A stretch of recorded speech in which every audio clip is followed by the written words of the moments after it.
for the hardest-hitting show in talk radio. The true progressive voice since 2012. This is Southpaws.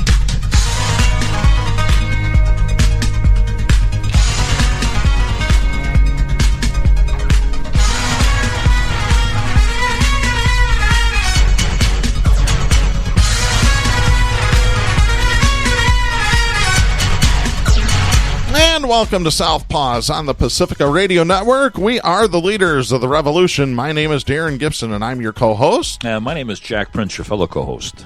Jack, we are recording on Friday, February 14th. It is Valentine's Day. Yeah. Hey, happy Valentine's Day. And we colder out there than a well-digger's Valentine. Yeah. It's just unbelievable. Yeah, we don't have flowers for you. We don't have a box of chocolates for you. We're just going to give you the truth today, folks, as we do every week on this show. And that's the gift that keeps on giving. Yeah. Oh, wait, I thought it was something else. Seriously, what would you say? 5 degrees when you got in the car the day? It was 6 this morning. Oh, 6. When I was traveling down the road, yeah. Yeah. Like 1 degree makes a difference, like you're going to notice it, right? Well, maybe some of these viruses that are floating around will kick off in this 5-degree weather. I wish. Oh, boy. And we'll talk a little bit about the coronavirus and what's happening. Plus, we have a virus in the White House, and his name is Donald Trump. Too bad drugs won't take care of that. Impervious to democracy. Then again, maybe drugs will. Maybe he'll snort enough Adderall or whatever. Who knows? In any event, we've got a lot to talk about today. And before we get into it, a couple of reminders that you can follow us on social media by going to facebook.com/Southpaws Radio Show. You can follow us on Twitter at Southpaws Radio. You can become a patron of the show by going to patreon.com/Southpaws Radio. You can listen to the show anytime you like at Spreaker.com. Do a search for Southpaws there. All of our podcasts go to iTunes. Do a search at the iTunes store under Podcasts for Southpaws. Once you've found our logo, you've found us. All of our episodes go to our Facebook, Twitter, and our YouTube channel. Go to youtube.com and search for Southpaws Radio there, and you'll find us there as well. And, of course, you can listen to us on great Pacifica stations, including KCEI-FM Taos, New Mexico, KZGM Kabul, Missouri, and at Global Community Radio Channel 1. We're on every Monday night at 9 o'clock. We're on right after Democracy Now! Make sure you check us out there as well. Oh, I got to play this music, Jack, just a little bit of it. It's time to celebrate. Bernie Sanders win in New Hampshire. Woohoo! Yeah. Yeah, and of course, what do the political pundits on the corporate media, the corporate conservative media, as I call them, what are they saying about it? Oh, Pete scores a solid second. Barely losing. Klobuchar is surging. They don't say a damn word about Bernie Sanders. No, they don't. And that's because they don't want to. Because they're scared of what Bernie's going to do to their corporate owners if he gets elected. Because he's going to bust them all up. Reminds me of a job I had one summer at college selling shoes, and the owner of the store said, listen, this is what you need to do. When a woman comes in, you never say which foot is larger. You say which foot is smaller. And so instead of saying... Sounds like Al Bundy. Jack, that's right. I forgot. Let me ask you, have you scored 4 touchdowns in the high school football championship game at Polk High? I never scored 4 in any game. No. This is really bizarre. I know I have a face for radio, but here's the thing, Darren. Here's the thing. A lot of people said I kind of look like Bundy. Mm? Yeah, my own kids. You do not look like Ed O'Neill. They say I look like Al Bundy. You do not. That's what they say. No, I always say, how can I look like him and Harrison Ford at the same time? But they don't. Oh, my God. Hey, man, we need to laugh because we got some serious stuff lined up today. Yeah. A little bit more about New Hampshire. Let's see. So, yeah, Bernie Sanders won, yet he gets the same amount of delegates as Buttigieg. Really? What the hell, folks? What was it, 14-12? Something like that nationally. I forget what it is. But no, you're talking about Iowa. Oh, I'm sorry. No, New Hampshire was tie between Bernie and Buttigieg, which doesn't make any sense either because Bernie won that vote. I'm sorry. That should be all the delegates should go to Bernie. Sorry. That's how I feel. Well, now you got the rising star out of New York who has spent millions a minute in Hundreds advertising. of millions of dollars. Yeah.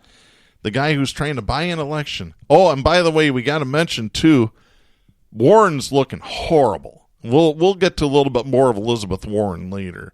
Yeah, but as she sinks Biden, under the level, she's trying to scratch Bernie's eyes out as she goes down. We'll get to that in a little bit.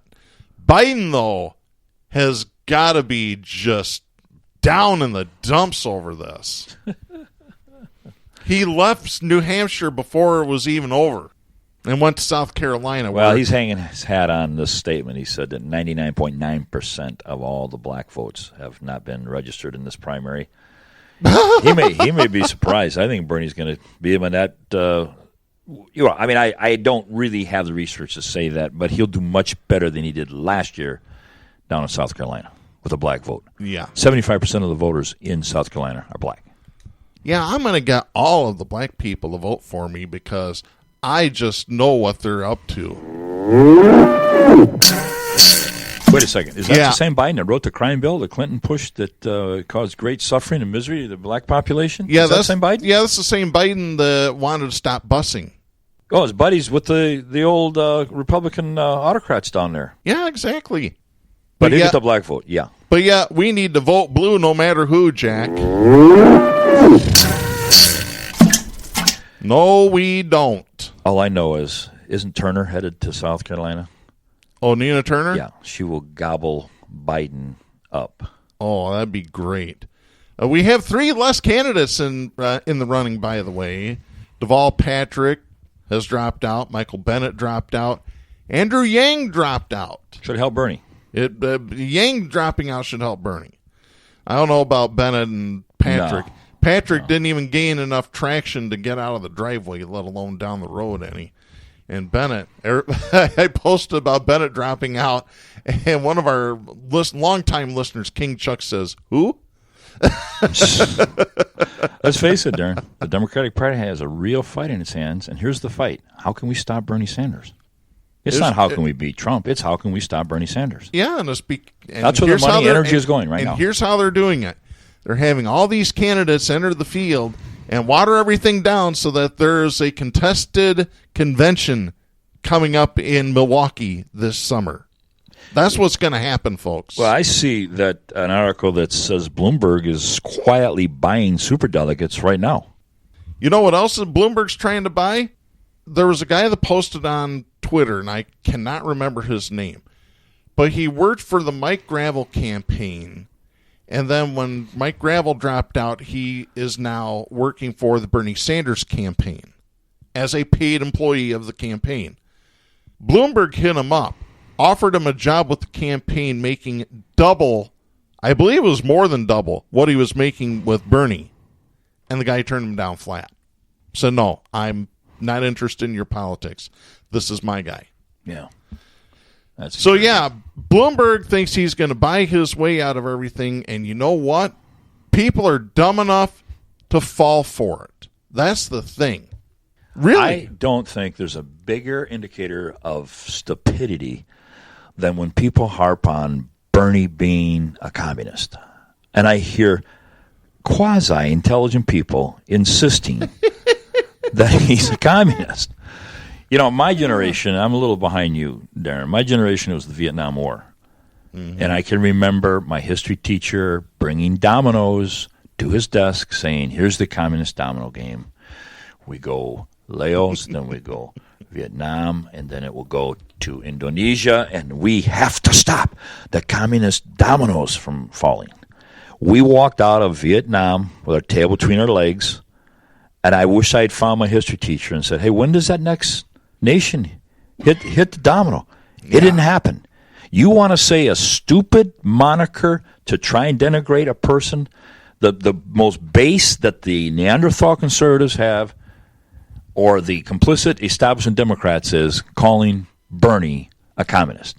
Yeah. It's like the little girl saying, "You're a big dumb rat. You're a big dumb stinky skunk. You're a communist. You got cooties. You got 4 eyes." Yeah. Oh, but Bernie Sanders is a socialist, and socialism is communism. Oh, no, it gets better, Jack. It gets even better. Oh, you know, Bernie is close to a Nazi. Nazis were socialists, too. Yeah, right. That's not how it works. That's not how any of this works. That's right. That's not how any of this works.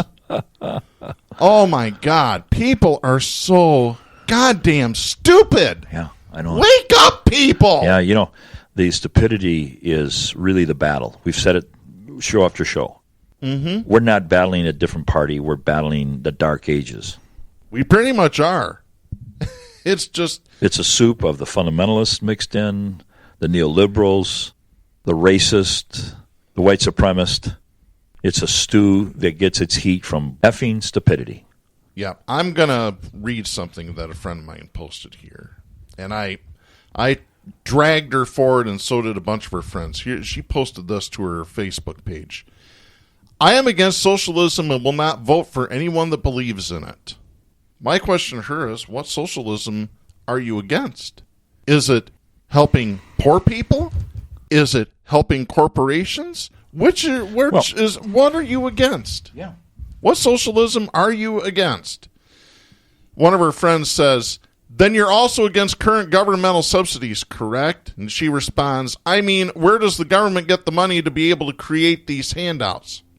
Somebody ought to start doing their history on the Federal Reserve. It's created out of the air, people. It used to be a gold standard. Not anymore. They think it's federal. Yeah.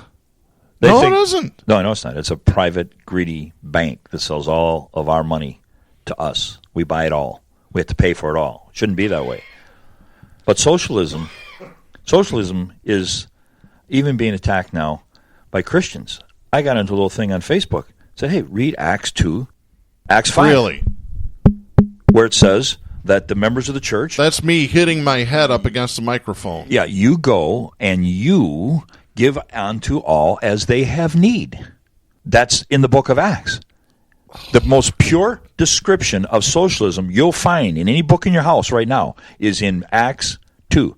And the fundamentalists are out there screaming away, well, Bernie is a communist.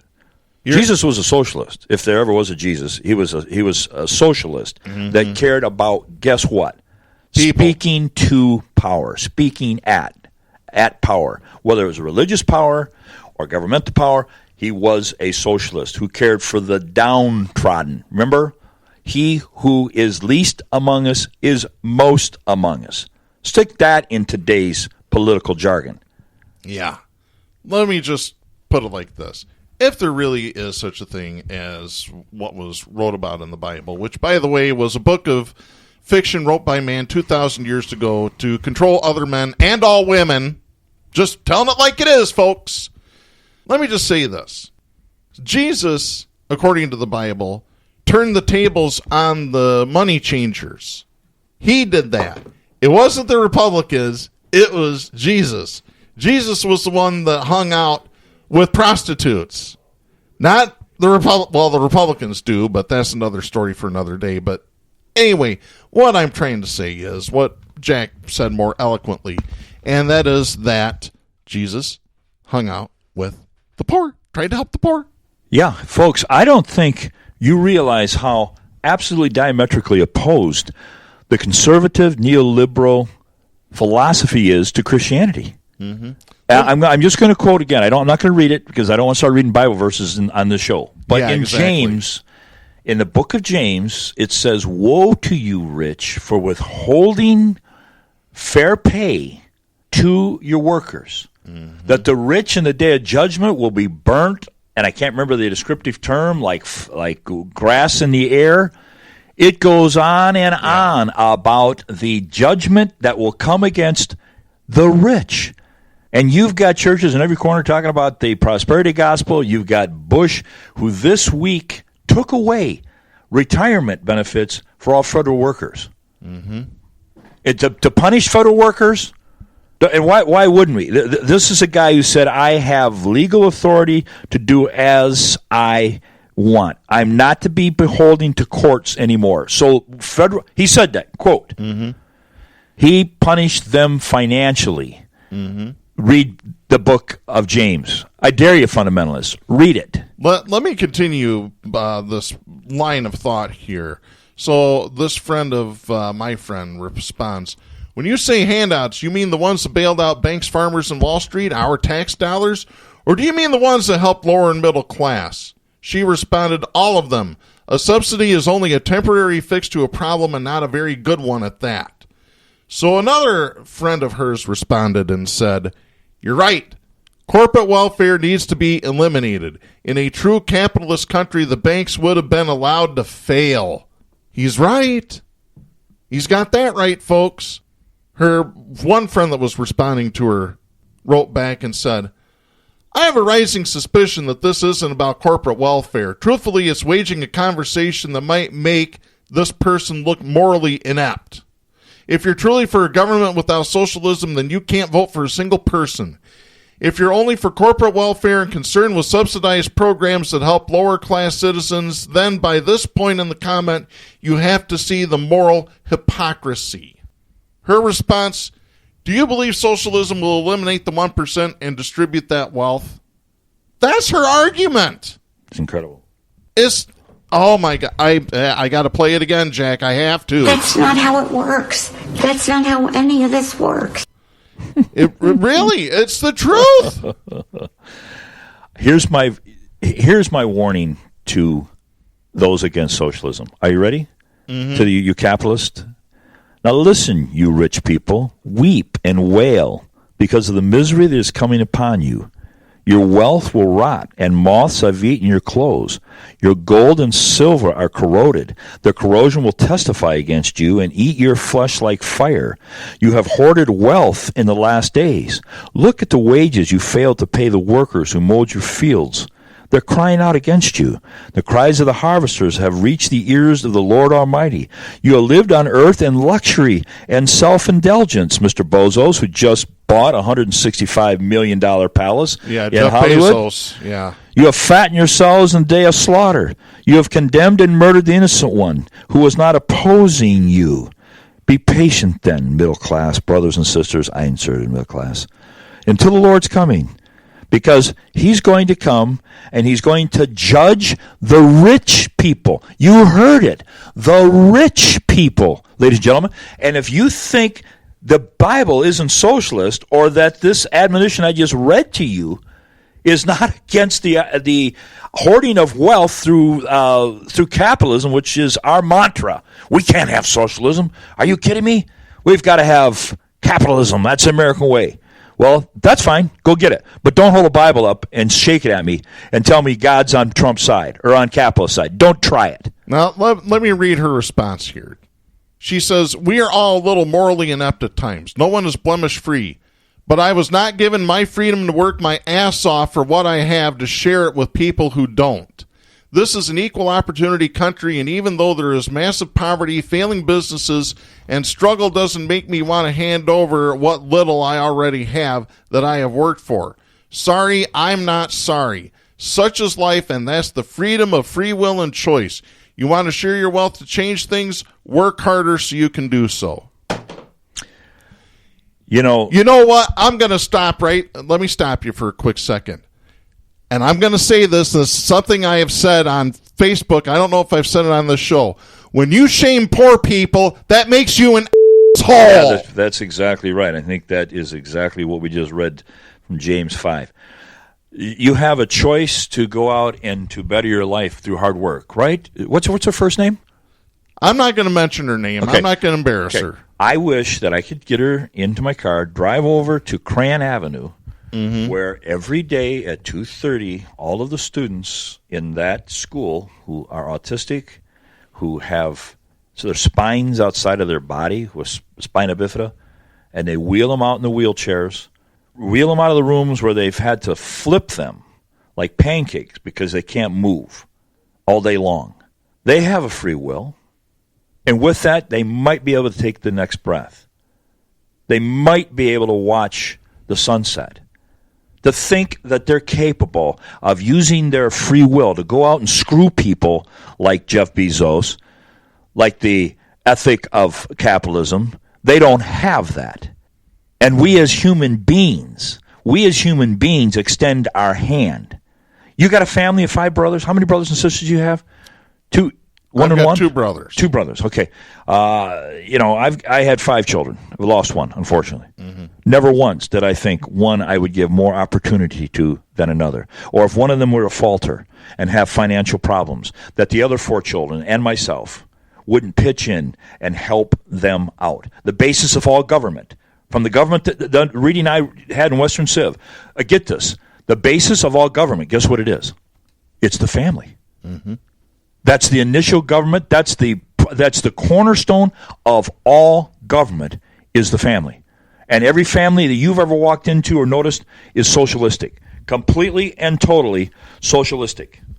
If Limbaugh has a family, did he have a family? Yeah, he's got brothers. I know he's got at least one brother. I'm just going to say it right here, and I don't care. I'm giving my personal business out here. I wouldn't trust either of my 2 brothers to help me out if I needed it. My middle brother is a Trump supporter, voted for Trump. This is a guy that worked in a union, was a union laborer growing up. But you'd fresh reach out your of hand high school to help him, and I would too. Yeah, my oldest brother, he's retired from the operating engineers union, but he's got debt up to his ears. There's no way he can help me out. It's not going to happen. I want to read this here. One of her friends responded by this. He says, "Some of us can't work harder. That's what those programs are for. You already give enough. It's just a matter of where that money goes." But now I see what her other friend was saying. And he goes on and says, "When I had my first Stokes-Adams attack and woke up from what was basically death, I needed a pacemaker. Sure glad that socialism was there to pay for it, the surgery and the time it took to get back on my feet. Sorry you had to pay for it," shaking my fucking head. First socialist lesson I ever had. It wasn't at a rally for socialism. It was in kindergarten. Mm-hmm. In kindergarten, and any kindergarten, you have different class people. You've got some rich kids. You've got some kids like me that wasn't rich. But I noticed that every kid, when they spoke, had the same respect from the teacher, was given the same opportunity to voice their opinion, was given the same exact opportunity, not based on their shoes that they had. I had a hole in my shoe. They got $50 shoes on. But when it came to my opinion, my teacher let it be known that I was as valuable as they were. And believe me, as a 5-year-old, I saw it and I appreciated it. And when it came time at the end of the day to hand out the treats, guess who got the most treats? Nobody. Not the rich kid, not the smarter kid, not the most athletic kid. We were given equal distribution of the wealth at that time. In my understanding, we were all equal. And if you really think you can out-debate a socialist in what it's contributed in the history of the world, Darren, try it. Try to go back through. I'm talking about where we've had Social Security. I'm talking about where we have the snowplow that goes out in front. I'm talking about the post that comes up my street every day, which is socialism. It's fast to be privatized. Education that I was raised in that was socialistic. Social Security that is my sustenance today. Give me a program that capitalism has ever given. The idea that the wealth is going to fall out of their pockets, right? It's going to fall out there down in East Grand Rapids. It's going to just blow out the door, out into the street, and it's going to benefit the whole neighborhood. Absolutely ludicrous. Yeah, and she started in on Medicaid. Oh, she doesn't want Medicaid. Here was my response to her. I said the American College of Physicians, and we haven't talked about this yet. The American College of Physicians, folks, is the second largest medical group behind the American Medical Association. 159,000 doctors say that the fix for our medical system, for health care in this country, know what the fix is, according to them? Single-payer universal health care. Yeah. 159,000 doctors say single-payer universal health care is the fix. So... No, let the wealthy get the medical care. Well, she later said this. She says, like literally in a socialist economy, the property that I have busted my ass for legally will no longer be mine. I will have no title. No way. My response is, whoever told you this is so full of shit that their eyes are brown. Yeah, we're talking with a real Neanderthal there. Yeah. Darren. No, she then posted a chart that was written by a guy who was a British cyclist. That's his claim to fame. Cyclist, huh? Yeah. Yeah. She responds, oh, he's also an economics teacher. I said, where did he get his education from? From sending in cereal box tops? He got it from the Koch brothers. The Koch brothers are educating people in neoliberalism and shark capitalism. I told her, if you want a real economist, go look at Robert Reich, former labor secretary under Clinton.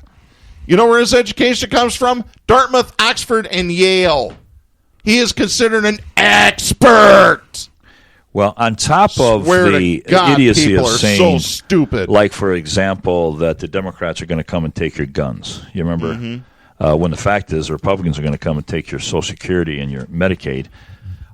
Beyond that idiocy, the maintenance that property be held jointly, that there be no ownership, which is the epitome, supposedly, of socialism. We have never talked about a candidate that's even remotely talked about taking guns away or your property away. Never, ever, not ever. The only property that's taken away and confiscated comes from the police departments. They come, take your property, and your wealth. I've seen it right here in the state of Michigan. A doctor that I know came and absolutely took everything. Yeah. There has never been any suggestion by Bernie about transfer of ownership of people's property. So you can live in your paranoia, you can live in imaginary fear, and spout off ridiculous claims like that.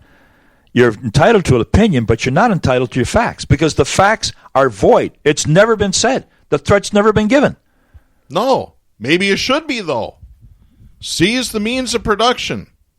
I've got some radical friends that believe that. I do, too. I know some of them as well. There's more people right now in the progressive left that would go for pure socialism that you're talking about, taking the means of production. There's more of them than contrary to that, because look what the other way's gotten us. Yeah. Like I said, like capitalism has done any better for us. I actually told that to a friend of hers who was trying to defend her. Who didn't pay a single penny for taxes that would help the social welfare of the country. And before we move on to that topic, I got one last thing. I told her this. I said, the irony is that the rich people who tell poor people that they need to work harder to become rich are the same rich people with their feet on the necks of the poor. Exactly. There it is, folks. Oh, you just need to pull yourself up by your bootstraps. What if you don't have bootstraps? What if you have nothing? I mean, it's simple. Why can't people see this, Jack? Why can't I can see it as plain as the nose on your face? You know, it's as simple as this. I can get a good look at a T-bone by sticking my head up a bull's ass, but I'd rather take the butcher's word for it. There you go. Yeah. True. Very true. You know, in the time I was out in New York when they started the Occupy movement. Yeah. In Zuccotti Square, I think they called it. Right in front of Wall Street, there's this 2-ton bronze bull. Yeah. Indicative of the bull market, where billionaires make more billions. Indicative of an ingrained philosophy, which is whatever it takes for you to promote yourself and to increase your wealth, you do it. You do it, Don, right? Right, Donald John Trump? You do it. Now, here's the problem. We're looking at a balance right now of 4 people having as much wealth as the rest of Americans across the land. We're looking at roads you can't drive down. We're looking at kids that are malnourished. We're looking all of the ravages of a small number of people having excessive wealth, which there were liberals in our country who structured a plan to level that off, called progressive taxes. The more money you made, the higher rate of taxes. But Bush and Trump have melted down a technique that would level the monies so that you don't have a person. Do you know how much $1 billion is? You know, you realize what $1 billion? It's you can't even grasp it. No, can you grasp $1 million? That's a lot of money. 10 million, 100 million. 1 billion is 1,000 million, as Tom Hartman would say. Yeah. Gates stands in the Mississippi River on either side of the bank, looks across the river and says, I have more money than everybody on that side of the river. Mm-hmm. Now, I'm talking about everybody in the middle class on that side of the river, but the issue is that excessive top-laden wealth in any country in history has collapsed. They've collapsed, and we're collapsing. You can find one. I mean, I'm just speaking broadly. That's what I was taught. There's a guy that just wrote a book called Capital that listed the countries. About 2 years ago, remember? Bestseller. Yep. A guy named Marx wrote a book called Luck Capital, right? He went to the same history. When the teeter-totter teeters so that you have a small number, and I can't give you the exact numbers of people with a percentage of the total wealth of that country, they never make it. They go down. You know the irony to all this, Jack? Her post immediately above it is a link to an MLive article where the headline reads, Amazon hiring 1,000 full-time employees for West Michigan facility. Let's talk about Amazon for a minute, Jack. I know you want to get to that. Yeah, I fight with Amazon every day trying to get gas. I live close to a gas station. Literally. And there's 30 Amazon trucks in there every morning. And then they go out 7 days a week. Pretty heavy vehicles, and they wear out our roads. Our taxes right now, let's put it this way. One of the biggest issues in our state right now are the roads. Yes. Where are you going to get the money to fund the roads? Well, we have funded it out of teachers' pay. I mean, they've gone, and the Republicans are suggesting that again. Go to the teachers' fund, take a loan, take the IOU out. We always pay those back. You know, just like Reagan did, Social Security. Yeah. We'll pay that back. We'll take out a teachers' fund, we'll fix the roads. Instead of Amazon, billions of dollars of profit, paying any taxes for those roads, Zero which taxes. They wear out at a much higher rate than John Q. Citizen does, who pays for the damn roads. Mm-hmm. I confronted one of these guys over donuts, one of these drivers. Mm-hmm. I said, hey, how much money did your boss pay in taxes last year? Geez, I don't even know. He was honest. He didn't know. Let me tell you, he paid nothing. Mm-hmm. Paid actually nothing. So I pay for the road out there that you're going to go make deliveries on today and make a scant money payment from Bezos. You're right about that. What do they make, $12, $15 an hour? I don't know. Maybe, if they're lucky. But worse than that, they just opened 2 stores right here in Gaines Township, which is near Grand Rapids where we live. Mm-hmm. And to make sure they open the stores up, this non-tax-paying entity, guess what we gave them? We, as in taxpayers' money from the city, $4 million we hand to Amazon to come in so they can screw us. I'm going to read this here. This is from that MLive article. Monica Scott, our friend, right? Amazon spokesperson Andre Woodson said in an email to MLive, quote, all Amazon employees, full-time, part-time, temporary, and seasonal, receive a $15 an hour minimum wage, end of quote. So, yeah, you're right there. But here's the thing. We've heard the stories all over about Amazon workers, their timed bathroom breaks. Really? You have a boss that sits outside with a stopwatch to make sure you're not wasting your time using the restroom. What the hell have we come to as a society when this is happening? On a daily basis. It's unbelievable. I'll let you go ahead. And then even more egregious than the fact that they dodge taxes that would help, do I dare say the word social, the social welfare of the cities that they work in, right? Here's a real brief article by Jeff Smith, okay, that beyond that lack of pay and beyond the fact they pay no taxes, Amazon does not support labor unions.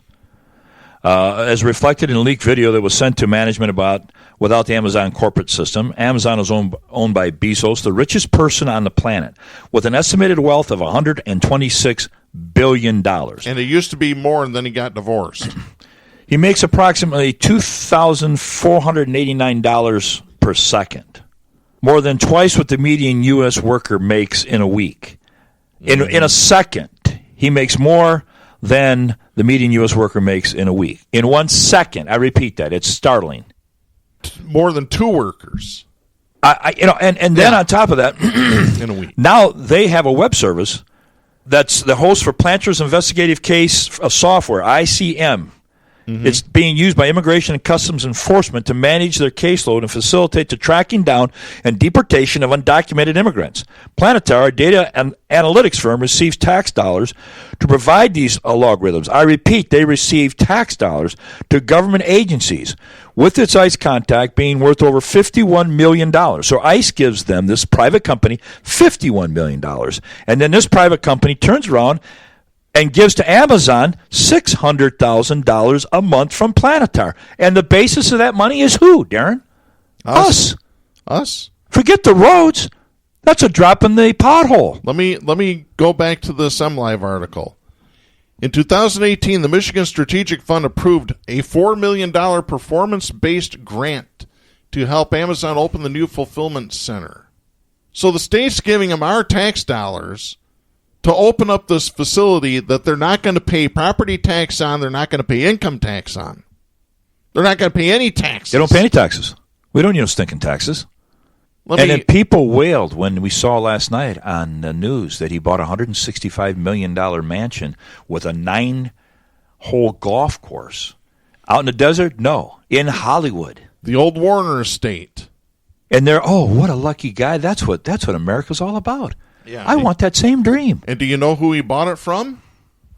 Record producer David Geffen, who's also one of the richest people around. I know if he drives 10 miles south, gets down to Los Angeles, there's a city of 75,000 people living in cardboard boxes. Mm-hmm. Let me continue this story here. Moving further down in the MLive article. Gaines Township Supervisor Robert DeWard said the new facility benefits the entire region, serving as a catalyst for more businesses in the community in West Michigan. He said the opportunity for jobs will also draw more people to the area. DeWard said the township is already attracting interest from new businesses, including restaurants, gas stations, and warehouses because of Amazon. DeWard said, quote, "As someone who worked in human resources for 45 years, I know the value of providing employment to this many people. This is a good opportunity for people with the salary and benefits. I am also hoping we can also provide jobs to a lot of marginalized people in the area having trouble getting employment." End of quote. That's a lie. Exactly. Here's the bottom line summation. Amazon will continue to pay low wages to its thousands of employees, and now to new ones at Gaines Township Distribution Center, even though the owner of Amazon, Jeff Bezos, will make more in 1 second than what those new Amazon employers will make in a week. Plus, Amazon is profiting from the oppression of undocumented immigrants that ICE is targeting through the government's partnership with Planetar and Amazon and getting its money publicly. And we are supposed to be excited. We're supposed to be grateful that Amazon is opening this new distribution center. And by the way, that article, you can find that at GRID, Grand Rapids Institute for Information Democracy, GRIID.org. Jeff Smith, who's been a guest on the show, does some fantastic journalism at that site. Please check it out. I see a poster picture I'm showing Darren right now. I'm not going to use the word, but it says, "Get the puck." No, I'll say it. Get the f*** out of our neighborhood, Amazon. That's a poster you might want to put in your front yard if you're in Gaines Township. Yeah. We need to get those posters. We really do.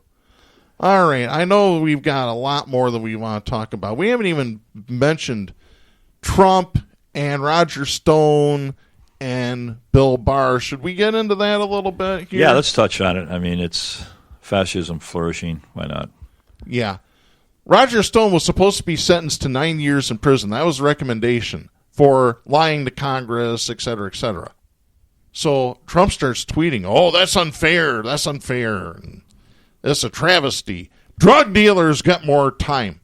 No, they don't. Huh. Yeah. Trump ought to know about drug dealers, shouldn't he? Anyway. He doesn't. Limbaugh does. Yeah, Limbaugh definitely does. Do I need to play that clip again? Anyway, so then it comes out that the Department of Justice is saying, "Oh, no, 9 years is too long. We're going to shorten that." Since then, 4 prosecutors have left the case, including one who resigned from the department completely. Understandable. Can you blame them? They're being overruled by this dictator. Yeah. They prosecuted, and then they get their backs cut. You know, I hate to see him go, though, because who's going to provide any resistance to him? Yeah. And then Trump hires Hope Hicks back as some sort of an advisor role. My mom swears up and down the only reason you hired her back is because of her looks. She might be right about that. Or the hope that he's going to get in her pants, my opinion. But he can do whatever he wants. He said that. Why wouldn't he get in there, what's? Exactly. And then after we finished recording last Friday, Trump really started putting the revenge tour all across the country.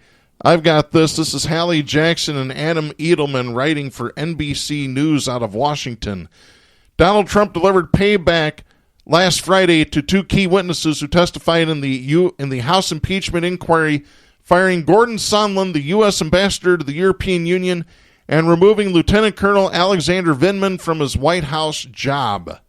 Both officials provided critical information about Trump during public hearings, with Sondland saying the president sought a quid pro quo with Ukraine's leader and Vindman criticizing Trump's conduct during a July 25th phone call with Ukrainian President Volodymyr Zelensky as improper. The moves came hours after Trump was asked about his press secretary's comments that his opponents should pay a price. Trump told reporters, quote, "Well, you'll see," end of quote. And he sure did. Escorted Vindman off out of the White House, and Vindman's twin brother, too. This is the revenge tour. This is retaliation. Yeah. For people that testified in front of Congress, honestly. Yep. Testified under oath. Oh, well, that just proves you testify under oath with Trump, you're not going to have a job very long. And we're supposed to have whistleblower protections in this country? Come on. Give me a break. And then I just want to continue since we're going on Trump here.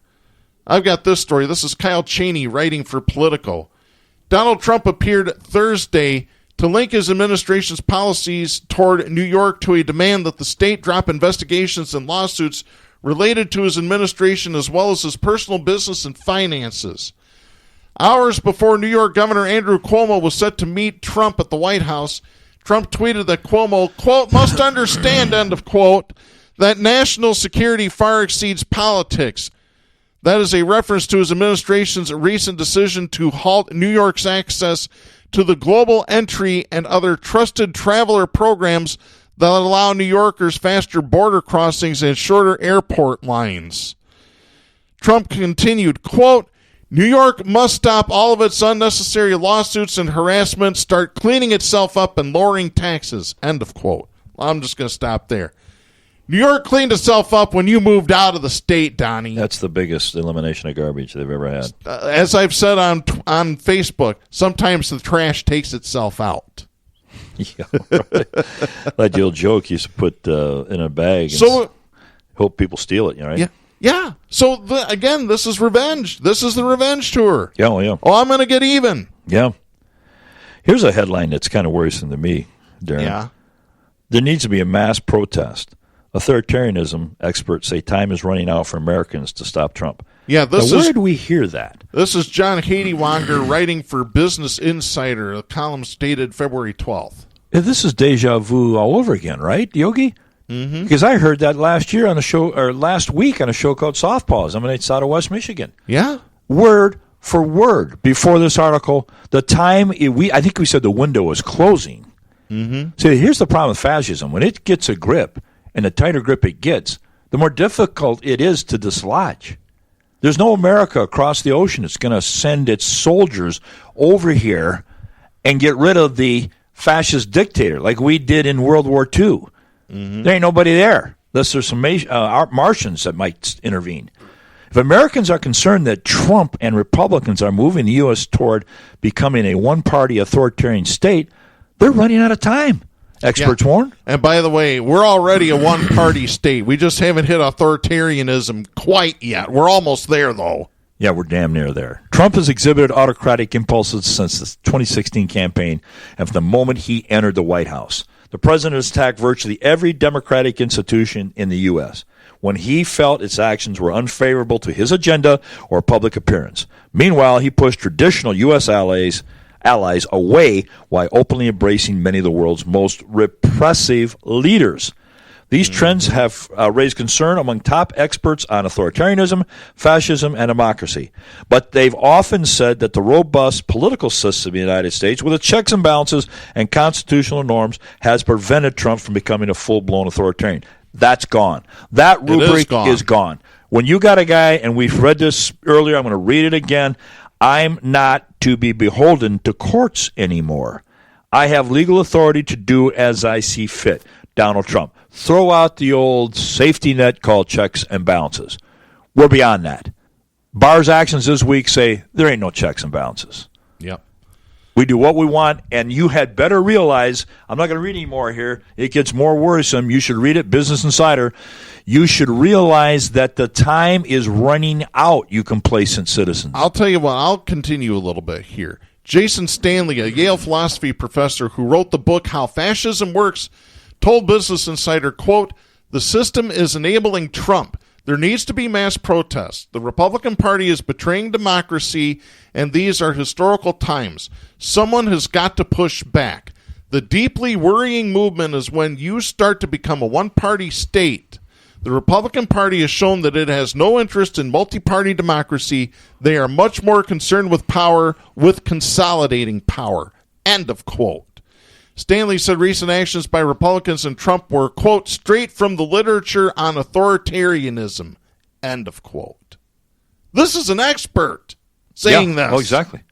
And I don't want to read it, but if you continued there, only one Republican had the gonads to vote to convict Trump of abuse of power in a Senate impeachment trial, and that was Romney. Mittens. Well, I don't care if you put the dog on top of his car and went on vacation. It's nothing.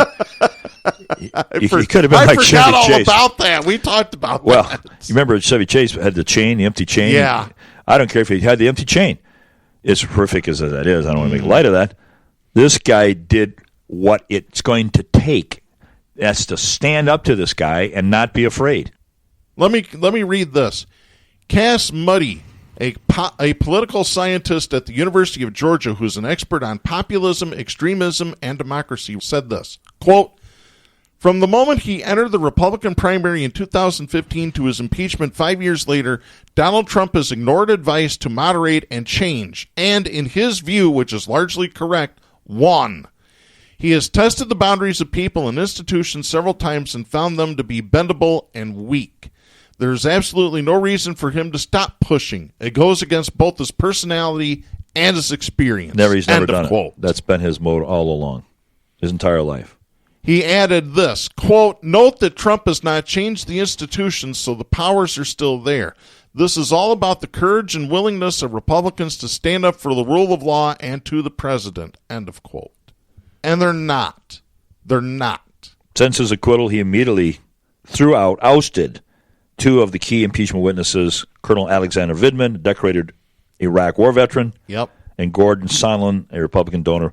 Yeah, he didn't wait. He got back to his Twinkies on the couch and put the order out. And his hamburgers and his kofifi. Kofifi.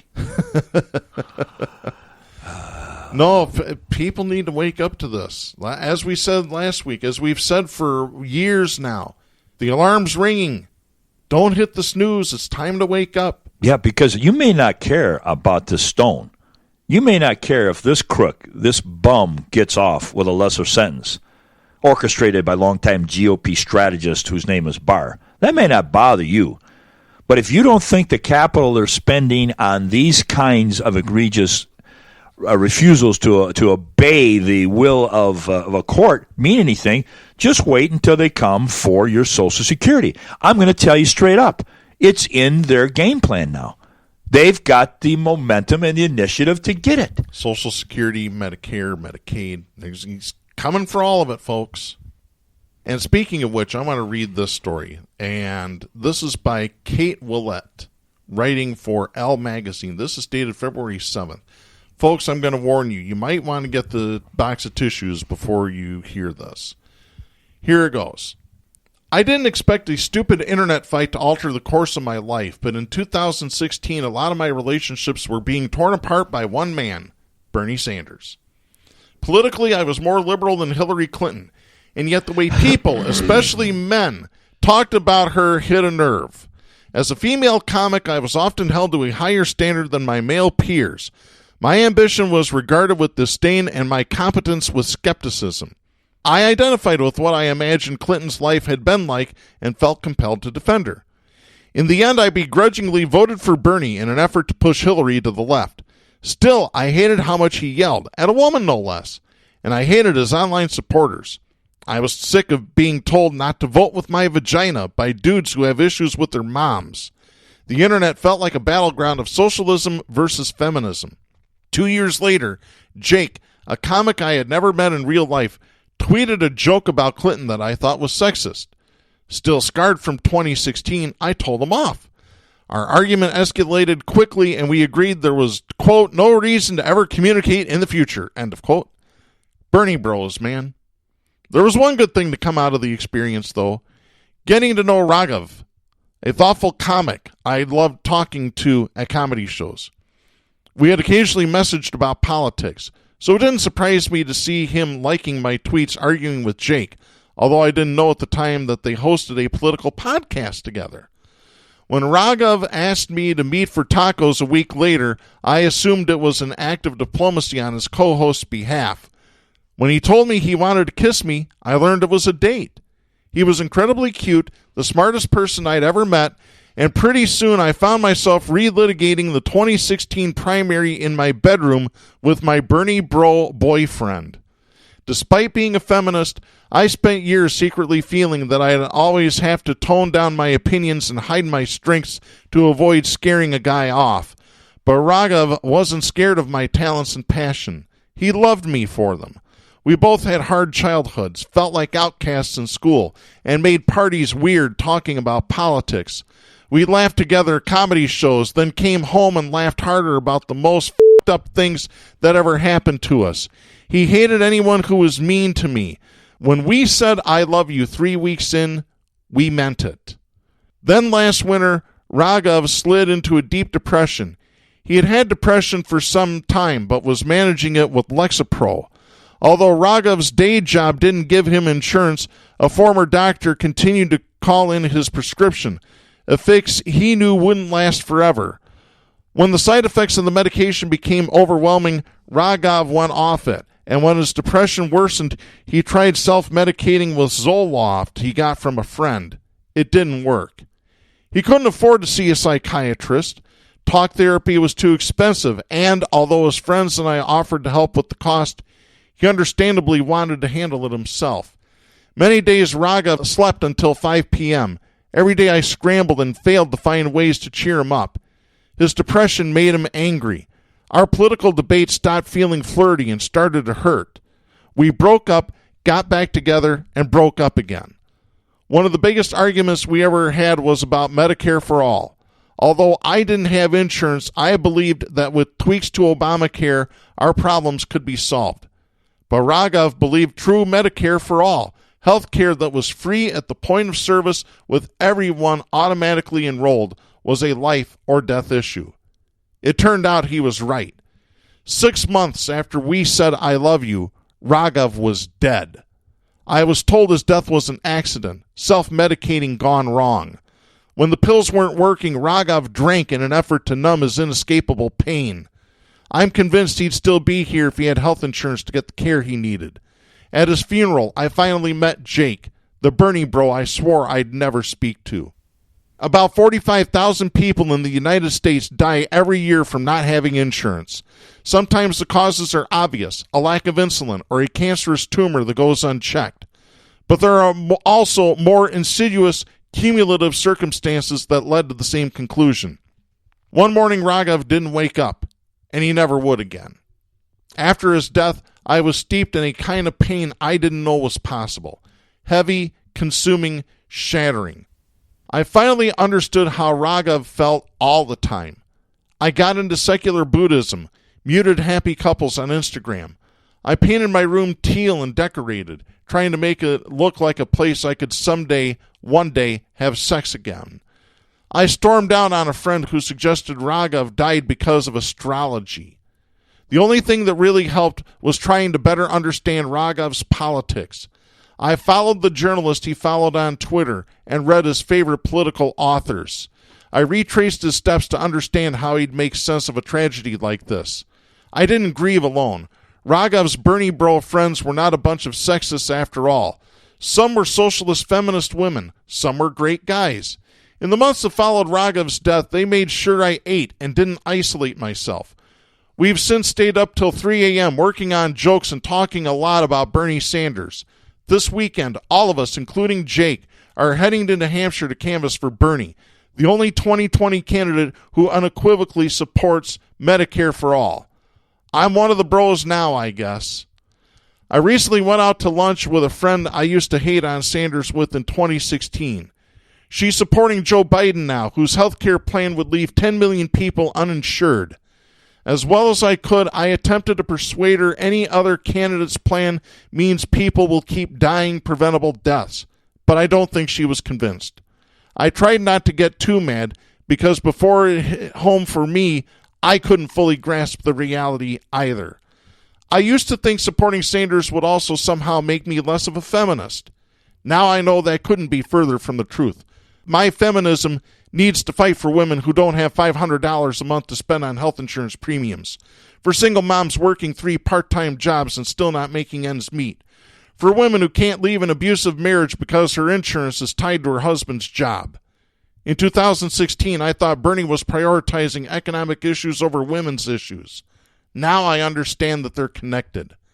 Contrary to the Bernie bro narrative, the growing progressive movement in this country is multiracial, includes all genders, and is full of people who care deeply about creating a better world for everyone, including future generations. Anyone telling you otherwise is likely not on your side. I even kind of like when Sanders yells now, because he's yelling for me. He's yelling for Raghav. Yeah, that's powerful. That's very powerful. Really, folks, as somebody that's talking to you right now, that has 4 diagnosed mental illnesses, that I have felt like hell for over 30 years. Every single day, I find a reason to come here to Grand Rapids to Jack's house and record this show. This is my reason, right there, what you just heard me read off from Elle magazine. Folks, this is a life and death issue. Listen, and we're talking about a human being, a very valuable human being, but it's a life and death issue for the entire nation right now. The chance to somehow dig ourselves out of this hole lies under the skin of a 75-year-old man? Yeah, I forgot how old he is. Really, but he's no in his difference. 70s. Yeah. Yes. And to Kate, thank you for writing that article, and thank you for sharing your pain with us. Because maybe this will wake some people up. Maybe my struggles will help wake some people up. That's the reason I continue doing this show. We'll be back next week. I'm Darren Gibson. I'm Jack Prince. For our announcer, Kristen Cook, please support independent media and the First Amendment. The stations that carry Southpaws do not necessarily share the opinions expressed on the show. Southpaws is protected by the First Amendment to the U.S. Constitution and is copyrighted by Big D Entertainment. All rights reserved.